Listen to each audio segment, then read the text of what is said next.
మన ప్రభువును మన రక్షకుడు అయిన యేసుక్రీస్తు నామమున అందరికీ వందనాలు. దేవునికి స్తోత్రాలు. దయగలిగిన దేవుడు, కృపగలిగిన తండ్రి మన జీవితాలలో మనకు అనుగ్రహించిన మరొక నూతన దినమును బట్టి సమస్త మహిమ, ఘనత, ప్రభావములు యేసుక్రీస్తు ప్రభు ఒక్కరికే చెందునుగాక. ఆ దయగలిగిన దేవుడు ఈ నూతన దినములో మనకు అనుగ్రహించిన దేవుని యొక్క వాగ్దానము, కృపావార్త. ఆదికాండ గ్రంథము 21వ అధ్యాయము 1వ వచనం. యెహోవా తాను చెప్పిన ప్రకారం షారాను దర్శించెను. యెహోవా తానిచ్చిన మాట చొప్పున షారాను గూర్చి చేసెను. దేవునికి స్తోత్రం కలుగునుగాక, దేవునికి మహిమ కలుగునుగాక. మన దేవుడు దర్శించే దేవుడు. అబ్రహాం గారి విశ్వాస యాత్రలో శారమ్మ గారి ప్రమేయం కూడా చాలా ఉంది. ఎందుకంటే భార్యాభర్తలుగా అబ్రహాం గారు, శారమ్మ ప్రేమ కలిగిన వారై, ఏక మనసు కలిగిన వారై, దేవుని ఎదుట వినయ విధేయతలు కలిగి నడిచేవారు. ఒక దినాన దేవుడు శారమ్మను దర్శించి ఏ వాగ్దానం అయితే అబ్రహాం గారికి దేవుడు చేశాడో ఆ వాగ్దానము ప్రకారం, ఆయన ఇచ్చిన మాట ప్రకారం ఆయన వాగ్దానమును సంపూర్తి చేశారు. మన దేవుడు వాగ్దానమును నెరవేర్చే దేవుడు. మన దేవుడు దర్శించే దేవుడు.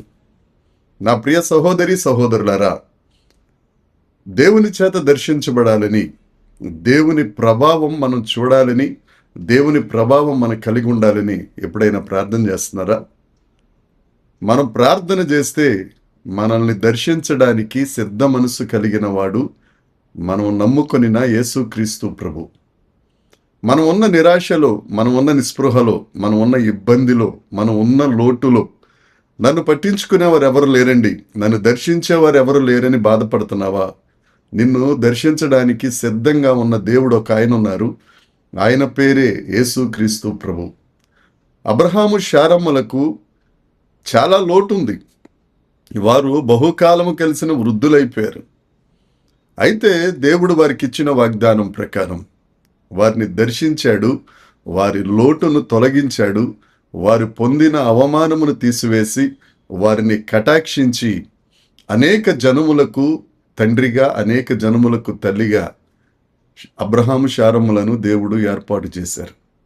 నువ్వు కూడా దేవుని పట్ల ఆసక్తి కలిగి ఉంటే, దేవుని యందు భయభక్తులు కలిగి ఉంటే, దేవుని ఎదుట వినయ విధేయతలు కలిగి ఉంటే, నీ లోటులో నుండి, నీ ఇబ్బందిలో నుండి నిన్ను తొలగించి, నిన్ను దర్శించి, నీకు ఏదైతే లోటుగా ఉందో ఆ లోటును పూడ్చి అనేకులకు ఆశీర్వాదకరంగా చేసే దేవుడు ఈ దినాన్న నీతో వాగ్దానం చేస్తున్నాడు.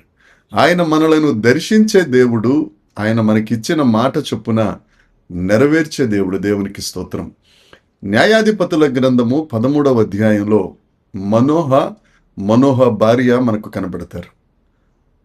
వారికి పిల్లలు లేరు. మనోహ భార్య గొడ్రాలై ఒక రకమైన అవమానానికి గురవుతూ ఉంది. అయితే వారిద్దరూ భక్తి కలిగిన దంపతులు. వారు ప్రార్థన చేస్తుండగా మనోహ లేని టైంలో మనోహ భార్య దగ్గరకు ఒక పురుషుడు, దేవుని దూత యేసుక్రీస్తు ప్రభు ప్రత్యక్షమై, నేను మీకు ఒక బహుమానాన్ని ఇస్తున్నాను, ఒక కుమారుడిని ఇస్తున్నాను అని తెలియజేస్తే అదే మాట మనోహ భార్య మనోహకు తెలియజేసింది.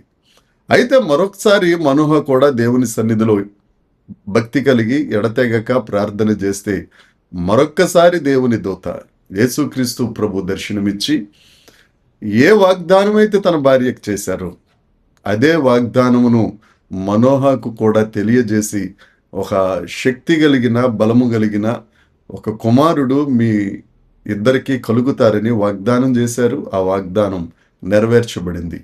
మన ఆసక్తిని బట్టి, మనం దేవుని యొద్ద మనం చేస్తున్న ప్రార్థనను బట్టి నిన్ను నన్ను దర్శించే దేవుడు యేసయ్య ఉన్నారు. ఆ దేవుని దగ్గరికి వెళ్దాం. ప్రభువా, మమ్మల్ని దర్శించండి, మాకు ఫలానాది లోటుగా ఉంది తండ్రి, లేకపోతే మేము ఇబ్బందులు పడుతున్నాం ప్రభువా, మేము శ్రమల పాలైపోతున్నాం తండ్రి, మమ్మల్ని కనికరించంటే ఈ దినాన నిన్ను దర్శించడానికి ఆయన సిద్ధపడి మనతో ఆయన వాగ్దానం చేస్తున్నారు. నయోమి 10 సంవత్సరాలు మోయాబు దేశంలో చాలా ఇబ్బందులు పడింది. ఎందుకు అని అంటే బెత్లెహేము కరువు పాలైపోయిందని. అయితే దేవుడు బెత్లెహేమును దర్శించాడు. మరలా రొట్టెల గృహంగా అభివృద్ధి ప్రదంలో సర్వ సమృద్ధి కలిగిన ప్రదేశంగా దేవుడు అభివృద్ధి చేయటం నయోమ తెలుసుకొని తిరిగి బెత్లెహేముకు వచ్చింది. మనకి ఏదైనా కరువు ఉందా, లోటు ఉందా, దేవుని దగ్గరికి వద్దాం. ఆయన దర్శించే దేవుడు. ఆయన నీ కరువును సర్వ సమృద్ధిగా మార్చే దేవుడు. నీ లోటును తీర్చివేసి నీ అవమానమును తొలగించి ఆనందముతో నిన్ను నింపే దేవుడు. ఈ దినాన్ని నీతో ప్రమాణం చేస్తున్నాడు, నీతో వాగ్దానం చేస్తున్నాడు. నేను నా వాగ్దానాన్ని నెరవేరుస్తాను, నేను ఇచ్చిన మాటను తప్పక నెరవేర్చే దేవుడను నేను నిన్ను దర్శిస్తాను. మనం చేయవలసింది ఆయన సన్నిధిలో సాగిలపడాలి. ప్రభువా, మమ్మల్ని దర్శించండి అయ్యా, నీ ప్రభావంతో మమ్మల్ని నింపండి అయ్యా అని ప్రార్థన చేస్తే నిశ్చయముగా మనల్ని దర్శించే దేవుడు, మనల్ని ఆశీర్వదించే దేవుడు. ఇంకెందుకు ఆలస్యం? ఆ దేవుని దగ్గరికి వద్దాం, ఆయన పాదాలు పట్టుకుందాం, ఆయన సన్నిధిలో ప్రాధేయపడదాం. దేవుడి మాటలు దీవించునుగాక. ప్రార్థన చేసుకుందాం. పరలోకమందున్న మా తండ్రి, పరిశుద్ధుడా, కృపగలిగిన దేవుడా, నీకు వందనాలయ్యా, నీకు స్తోత్రం. ఈ నూతన దినములో మీరు మాకిచ్చిన ఈ వాగ్దానమును బట్టి నీకు స్తోత్రం. అబ్రహాముకు వారసులము, అబ్రహాము వాగ్దానములకు వారసులం. అబ్రహాము గారికి మీరు ఏ వాగ్దానం అయితే చేసి మీరు ఆయనను దర్శించారో అదే వాగ్దానమును చేతపట్టుకుని మీ సన్నిధిలో ప్రార్థన చేస్తున్నాం. మమ్మల్ని దర్శించండి దేవా, నువ్వు ఇచ్చిన మాట చొప్పున మాకు వాగ్దానములను నెరవేర్చండి ప్రభువా, నీకు స్తోత్రం. లోటు లేని వారమై, కొదువ లేని వారమై, నిరాశ లేని వారమై, సంతోషం కలిగి అనేకులకు ఆశీర్వాదకరంగా మేముండున్నట్లు దయ చూపించి మహిమ పొందుమని యేసు నామమున ప్రార్థించి అడిగి వేడుకొనుచున్నాము తండ్రి, ఆమేన్. దేవుని కృప మనందరికీ తోడై ఉండునుగాక. ఆమేన్, ఆమేన్, ఆమేన్.